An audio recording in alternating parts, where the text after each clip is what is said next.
Welcome back to IdleTalk. Today, we got a little bit of a special episode today. The lighting's all spooky.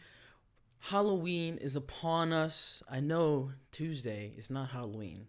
I understand that. But I want to talk about Halloween-esque topics for this episode.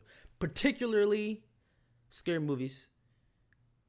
The best kind, the worst kind, the best cliches, tropes. The new Chucky TV show. Shout out to Chucky. That has me hooked right now. First two episodes are on YouTube. New episodes come out Tuesday. So if you're listening to this, tune in later tonight to watch Chucky Season 1, Episode 3. It's going to be a banger. I like the pacing of that show. They have the extended versions on YouTube, and the director talks about how, 8 episodes, you virtually just have 8 hours to tell the story you want to tell. And think that's easier than doing a 2-hour long movie. So I don't think this Chucky is tied into the reboot, the Child's Play reboot that happened with Aubrey Plaza and the folks over there, because the doll resembles nothing like the movie version. But episode 1 and 2, I just loved. I loved the episode. Episode 2 was solely based on Halloween. It was Halloween night, in that universe or whatever. But in episode 1, we just learned that the real horror in life is fucking middle school. Yeah, middle school sucks. For our main character, Jake, he is a member of the LGBT community. He is a gay middle schooler. And it shoves it right in your face to start. Bang. Just, he's gay. And people don't like him, and he happens to not be straight. And it gets pretty crazy towards the end of the episode. The dad is, not okay with him being gay. Tells his uncle, the kid's uncle, his own brother. He's like, he doesn't know what he is. And then clearly there's two parallels there. Him and his father, they're not well off. Their mother died in some crazy accident, and his uncle and his wife have a, perfect son, by all cliche standards. Like, great student. It's a terrific athlete. They're talking about him getting into Harvard and things like that. So, we can see the two parallels, the two worlds already from the start. And, so they went over to the poorer side and, had dinner, and it was interesting, that dynamic there. The aunt or step aunt, I don't know if she's their actual aunt or whatever, but she steps aside, makes a phone call, saying she needs to see somebody. We don't know who it is. Could be a side boo, could be a therapist, by all we know. We just don't know. But they leave after that awkward dinner, and then the dad's fed up, and he's upset that he bought a doll for his doll statue. And I put a tweet out, and I was like, my man just want to be Spencer from iCarly. Let him be. Let him be creative. Let his artistic integrity flow. Like, come on, man. You don't gotta do shit to hinder that. But he goes and destroys the statue with like an axe, and he tells him to throw Chucky away. Bada bing, bada boom. He's upset because he bought a doll at a yard sale for $10, and it so happens to be Chucky. Lo and behold, Chucky starts building up in the episode. You see him in the first part, in the very first scene at the garage sale, but you also see his boo Tiffany in human form.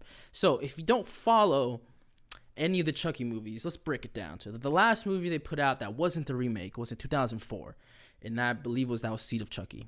And a lot of people are speculating of a clip that came out in episode 2 where Chucky's like, yeah, I have a queer kid. Yeah, and the main character's like, you have a kid? He's like, I'm not a monster. Like, he's not a monster. Like, he's a monster, but he's not that kind of a monster, right? And it's interesting that people are saying, oh, Chucky's trying to be woke. It's because it's 2021, In all actuality, if you actually watched any of the movies, Chucky kind of has like a Punisher, like a Marvel Punisher kind of personality. Sometimes he just kills people to kill people, right? Because it's fun. He likes it. That's his thing. People have knitting, and he has murdering people. Everybody has their thing. But he kind of like now is like, I'm gonna kill people because they're an asshole. They're pieces of shit, and honestly, I'm doing the world a favor, he thinks, by killing all those people. But back to his child. So he has a child in that movie, and first of all, he didn't just hit it and quit it. All right, he proposed. He took his boo to a little hotel room. They stayed in a little suite. In that timeline. So he does that. He has a kid that he doesn't know of. So the kid in that movie, he looks for his parents. He finds them in California.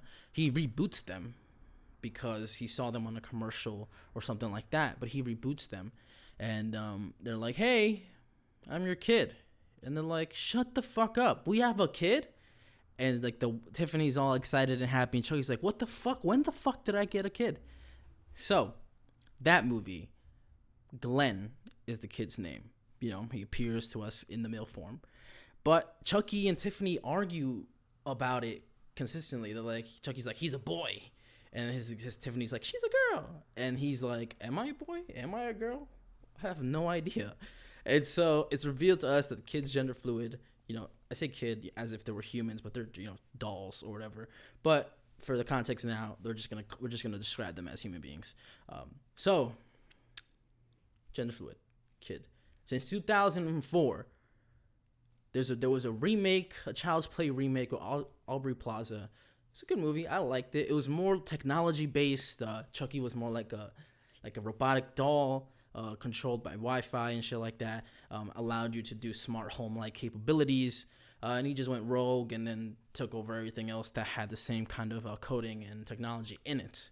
So, origin story of that, some factory worker just lost his mind and programmed that particular doll to be evil and do those things. So that's that Chucky's origin, right? So that, fun facts, get that out of the way. So since 2004, there has been a gender fluid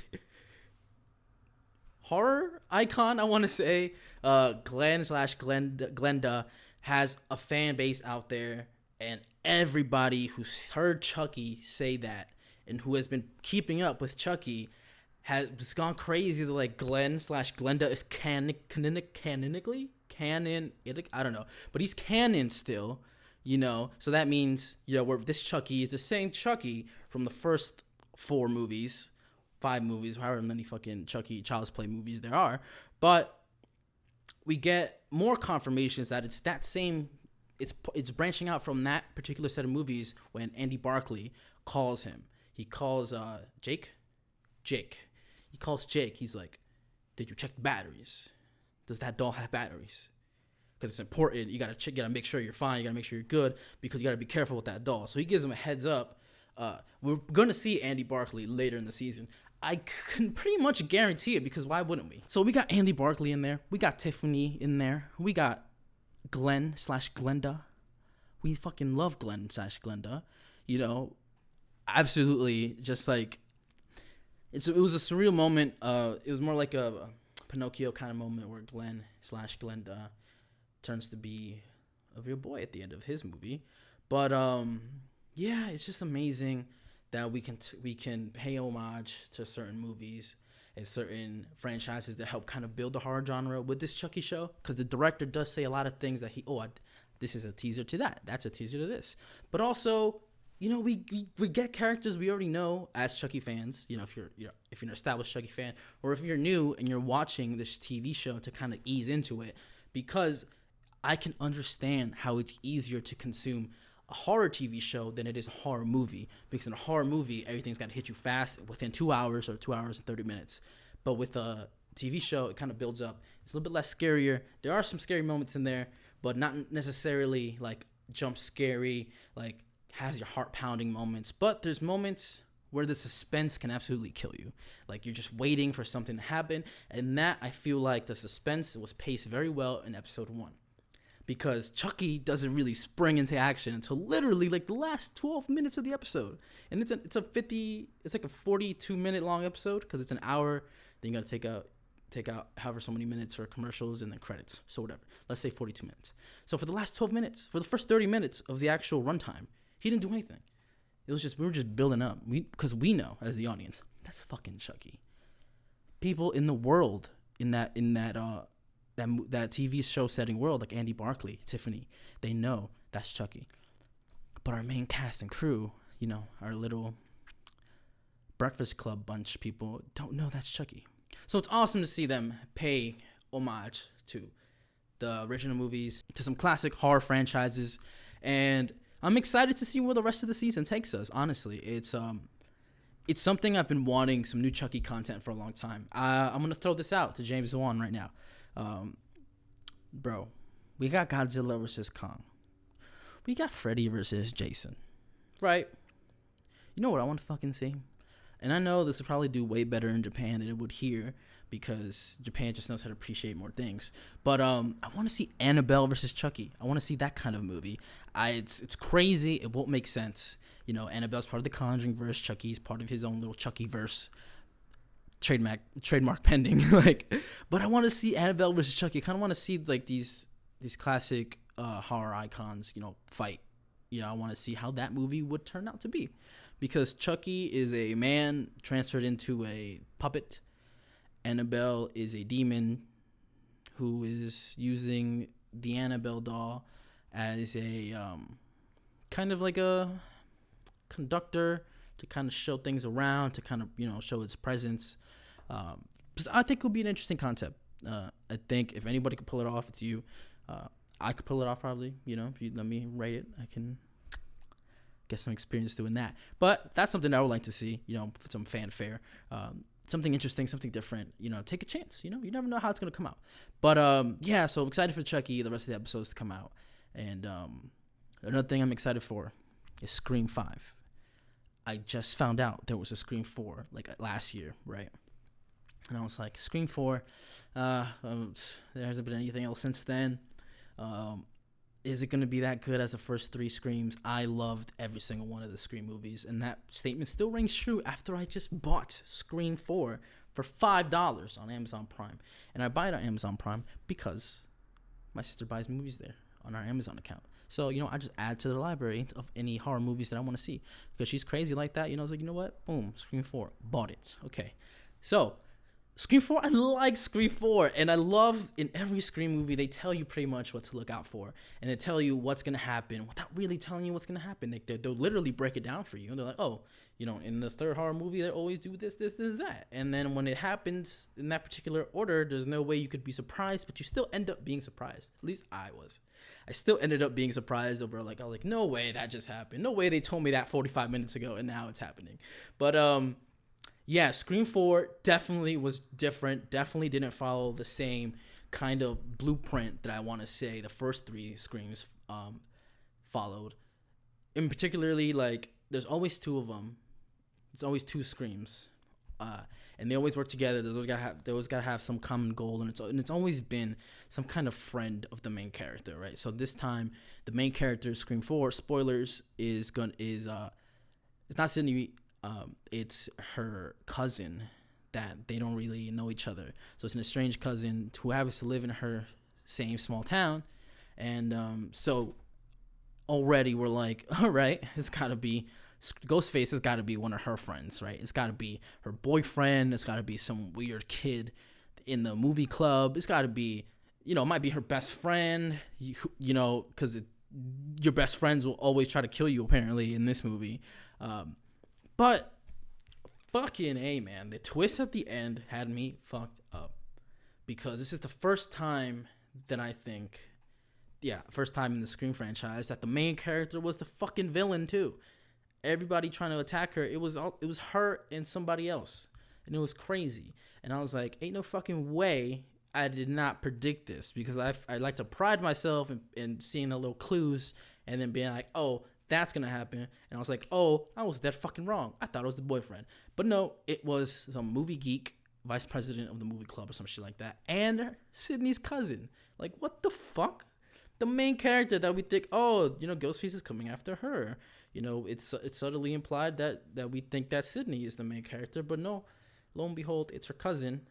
And her cousin is also Ghostface, and the reason why she became Ghostface is because she is jealous of Sydney and all the publicity and all the praise and all the popularity she has gotten over these tragic events throughout her whole life. And she just believes that it's her turn to shine. She doesn't want to live in her shadow anymore, and her basically reasoning stems from jealousy. And we learned that, and I was like sitting there like, wow, what the fuck? Where is Scream 5 gonna head? I have no fucking clue, because I don't know where the story could possibly go. I don't know if I don't know where it could go. You kind of like Halloween Kills comes out, right? It came out on the 15th or something, and we kind of know what Michael Myers is gonna do. We kind of know where the vibe is going based off, okay, Jamie Lee Curtis is back. So a lot of the original cast is back and older. Michael Myers literally just picks off right from like the 2017 movie. We know how that one ended. He was basically burned alive. But so we pick off immediately after that, and we can tell kind of where it's gonna go. We kind of can tell where the story would go. But for Scream 5, so many years since Scream 4 came out, and I honestly, as a huge Scream fan, a huge Ghostface fan, I can't tell you where I think that movie could possibly go. And that's exciting. And it comes out in January, and I fucking love it. And I'm super hyped for that movie. I love horror movies. It's something that I learned to like with my sister because she had never seen Saw before. And I'll tell you a little story time about that. One time, my Spanish teacher in like high school, in like the 10th grade, he was so fed up with the class. He was like, you know what? We're going to fucking watch a movie. Here's Saw 1. Saw 1. He just threw on Saw 1. And we watched that bitch for like the whole week. And we watched Saw 1. And that was an interesting experience. That was my first time watching Saw 1 ever. And I remember that particularly because I was like, what the fuck is this movie? That movie is crazy. I was a little scared. I wasn't going to tell nobody though. You know, at the time, you're not going to make fun of me. I was sitting there like, yeah, I've seen this before. You know, it's just crazy. But anyway, me and my sister watched Saw 1 through 7 in 7 days.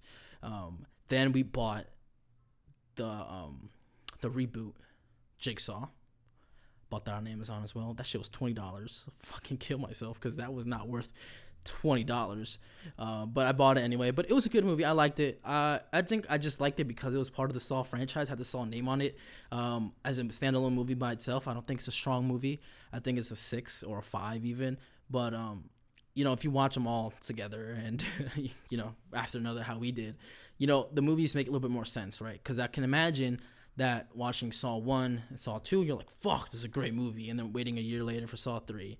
And then, you know, that one not being so strong, but it's still pretty good. And then Saw 4 and Saw 5 and Saw 6, you know, you can easily get lost in the sauce there. So, being that we watched all 8 of those back to back to back for 8 days straight, you just, you know, it's a habit you build with, you know, somebody you care about, somebody you love. And, you know, it was awesome. And it was a great bonding experience. And then, best believe when Spiral came out, we went to see that. And there's two kind of people that watch Saw movies. It's the kind that are like me and my sister, or the kinds like my 2 cousins. We were like, whoa, at the first kill that we see on screen, we're like, whoa, not bad. And then my cousin's like, what the fuck? You know, 2 kinds of people in this world that watch Saw movies. But, yeah, that's super interesting. I excited for I think Chris Rock is gonna do another movie, another Saw movie. So I'm excited to see where that franchise goes. You do need to watch them back to back to back in order to for things to make sense and for you to appreciate the story where it's going more. Even the kind of bad movies like in the middle, like 5 and 6. But Saw talk out of the way. So that's why I like horror movies. Freddy Vs Jason is the classic movie that I saw that I was like, damn, this movie's pretty cool. Like, it's 2 bad guys fighting each other. When do you ever see that? Unless you're talking about Star Wars, because the Sith always fight each other. Always fart each other. The Sith always fart each other. Remember that, guys. Always fart each other. I'm keeping that in there. You know, it's gotta be more joyful of an episode this week. But, yeah, horror on horror we're experiencing this Halloween. It's also Techtober. A lot of things released this October, a lot of technology-based things. So we got a Microsoft Duo 2, still pretty shit phone. Not gonna lie to you, pretty bad. We got Apple iPhone 13 13 Pro and 13 Pro Max is out. So if you got that, congratulations. If you're upgrading from a 7, 8, 9, 10, solid upgrade. If you're upgrading from a 12, what are you doing? What's the purpose? Just spent mad money for what? But anyway, new iPhones coming out, Apple Watches coming out, iPads, anything technology based from any brand that you can think of, all coming out in this last quarter of the year. Q4, very important quarter for a lot of businesses. Holiday season is coming up, so Black Friday is going to have the deals. Christmas deals are going to come upon us, not apart, upon us. Target's going to have some amazing deals, as always. Walmart's going to have some amazing deals. As always, Amazon and Prime Day. I think that's always in March or whatever, but Amazon does have like a holiday season sale kind of going on in these upcoming months. So anything you got your eyes on, add it to your cart and just see if the price goes down. You never know. You never know what that could be. Also, let's throw that aside. Let's talk about me. Okay? Let's talk about me. Because I like talking about myself. Okay. That's a joke. Maybe. I don't know yet. So today, in particular, I went to Michael's. I bought some things from Michael's. Gonna build some shit. Gonna learn how to do some shit. I'll tell you when the time comes. Yes, podcasters, listeners, I'll let you know when I do things. But I went to Michael's today. I got all my little cart ready. I was like, I'm about to leave. I'm gonna check out. I go to check out. In my head, I'm like, I hope this place takes Apple Pay because it would suck if it didn't. I don't know where my wallet is. Turns out, they didn't fucking take Apple Pay. So I tell a girl at the register, I was like, hey, boo, let me whisper in your ear real quick. I don't have my wallet. Can you hold my things and I'll be right back? She's like, yeah. I was like, bet. So I run out to fucking Michael's. Homeless man, stiff arm, get out of my way. I need to buy my shit at Michael's. I'm running, get to my car, unlock the car, look in the middle compartment that I got. No wallet. Now I'm thinking to myself, I didn't change. This is the fit I had on. I was like, where's my fucking wallet? So I speed home. I'm running red lights. I'm dodging and weaving dogs and babies. I get home. No parking spots. It's okay. Have a garage. There's no time. I can't park in the garage. It takes like 2 minutes to do. Because I got to, like 80-point turn it to get in there. Because some asshole built a little fence across from where our garage opening is, and it's kind of hard to kind of get in our garage, but that's a separate story for a separate time. So I was like, can't do that. What's the next logical conclusion? Double park. I can't. It's around that time the bus comes, and the bus never stops for no one. If you literally are walking across where I live and you want to cross the street and there's a bus coming, you better run across the street because that bus will run you over. No joke. It's crazy. So I'm like, next logical thing, I make a right turn. There's like these back-in parking only spots, and there's like a little line that's like, you can't park here. I do back in. I'm in the line zone. Turn the car off, and I'm running. I get to my door, and I stop. One of my friend's cars in front of my house. Someone is trying to park behind them. The space is tight, and believe me, the car's like this big. My friend's car. It's like a small car, and somebody's trying to fit in that space that literally is going to be snug. You're not going to come out. You're going to have a hard fucking time coming out, let alone the hard time you're having going into that spot. So I sit there, watch like a villain. I'm watching him, just staring at him. The guy goes, hey man, is that your car? And I was like, find out. What's in my car? But I sat there. It's called stooping when you sit in front of your own house. I sat there. I was stooping, watching him parallel park, staring at him. And his wife, who was like directing him how to do it. After my menacing stare, they left. So I run up the stairs. I didn't lock the front door. I did lock it, but not the second door. Cause I was like, I need to like less things that I need to worry about. So I didn't lock it. I run upstairs. I'm looking at my desk. I throw everything on the floor. My wallet's not there. I was like, fuck, now there's a mess on my floor. This desk in particular. And then I go, fuck, where is it? Then I do what any logical guy with a recliner does. I stick my hand in the recliner. Fucking found it first try. Cause I'm a fucking G. So, got my wallet, run downstairs. I jump like the last 5. Almost break my ankles. No joke. That was a pretty... I should have waited like 2 more steps before I jumped. But anyway, jump, run, close the door, lock it in one turn. Cause I'm a fucking beast. I'm just kidding. I usually struggle locking the door. I don't know. These doors just fucking hate me, and I hate them back. So I locked it. Then I locked the second door, and I was out. I dipped back to my car, sped back. Same thing. Dodged and weaved some kids and dogs. You know, I was like, get the fuck out of my way. Running red lights. I get back to the Michaels within like 14 minutes, dead ass. And then I go, I'm like, hey, I'm back. And I'm like, okay, cool. I was like, yeah, these stuff, right? I was like, yeah. I was like, man, you wouldn't believe the shit I had to do to get back here. I was like, I didn't even have my wallet in my car. I had to go home. She's like, what? No way. I was like, yeah.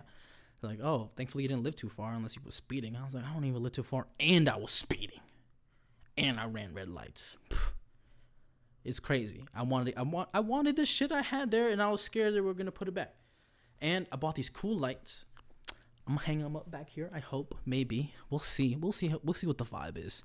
But I bought some lights. And I was like, damn, this is so fucking cool. So I bought the lights. I bought some shit, some X-Acto knife kind of things, utilities, some wooden things. You know, I'm gonna build some shit because I've been feeling the DIY stuff. I've been feeling building stuff, been feeling how to do new stuff, new skills and shit like that. So came back to Michael's, sat down. I was like, fuck, time to watch fucking Squid Game. You heard it here first, guys. I've been watching Squid Game. I'm on episode 5.5. Maybe 6. But episode 4 is the best fucking episode ever. I think.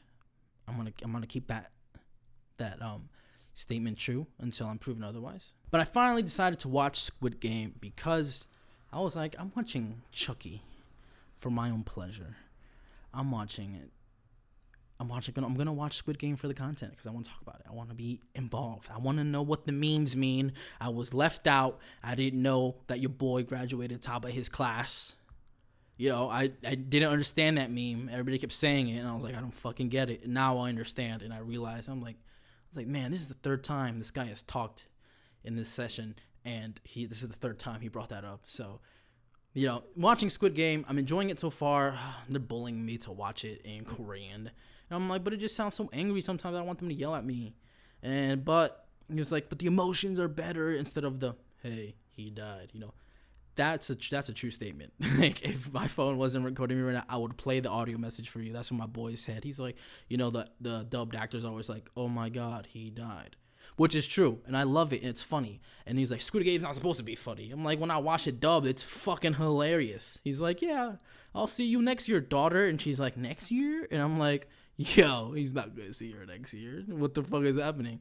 So, apparently, Squid Game was supposed to be funny. I thought it was funny in the beginning, even through all the bad parts. That's because I was watching it dubbed. And I switched from Korean to dubbed so I was setting up the podcast stuff right now. And I wanted to continue watching it while I set up, but I couldn't unless it was dubbed, so I could just listen to it and not really pay attention what's on the screen. So, Squid Game, liking it so far. Not something I would usually watch, I would say. It feels like people were recommending it to me because I like horror, and this isn't necessarily horror. It's more like a psychological thriller. Like, I know it's not that. It's like more like a drama. But if I were to compare it to something as, you know, similar to horror, I think that's what it will be more closely related to. But yeah, I'm watching Squid Game. I gotta watch Sex Education because it's one of my favorite shows ever. I gotta watch How to Sell Drugs Online, and I will be talking about those shows, just like how I passionately talked about Chucky season 1 earlier, and just as I talked about Scream 4. So yeah, I'm gonna be doing that. Gonna be watching and talking about it, just so I have a reason to talk about it. Because I feel like when I sit down and watch TV, I feel like I'm wasting a little bit of time, and I feel like maybe I don't deserve to watch TV. You know, the continuous pressure of this new day and age of like, am I working hard? I think so. Do I feel like a piece of shit when I sit down and watch TV? Absolutely. So, you know, constant battle we're going through. Maybe somebody can relate to that. I hope not. I hope that's only something I'm going through, because that would be a shitty feeling if you sit down to watch something to relax and then you feel like you're absolutely a piece of garbage. I hope nobody really has to go through that. Wow, I talked for a long time. There's very little pauses in there. I'll be honest with you. I only pause to like reposition my seat because I'm fucking uncomfortable. Even repositioning, I'm still uncomfortable. I need to get a new chair or like a stool with a better cushion or something. But that was this week's Idle Talk. Whenever I get too uncomfortable, I end the episode. So, you know, this is the longest I think I've had an episode so far with this stool. But yeah, you know, a little bit of a pop culture-y episode. I hope you, if you're watching on YouTube, I hope you notice my Timon prop. For everybody who's watching it vertically, it's your boy Timon. New additions to the set. Get the fuck out of here. So that was this week's Idle Talk. I'm Fernando, and if you haven't already, subscribe on YouTube and Apple Podcasts. Be sure to leave us a review on Apple Podcasts. Follow us on Spotify, TikTok at IdleTalk Pod, Instagram at IdleTalk Pod. Follow our YouTube, obviously, please. We're growing on there. 13 subscribers. So whoever that last one was, from 12 to 13, whoever you are, I appreciate you, and everybody else too. All of you are the best. I'll remember my first 13 subscribers, and when I have $1 million, I'm gonna give you like 100,000 each. Dead ass. But no, I would be losing money. We'll figure something out later.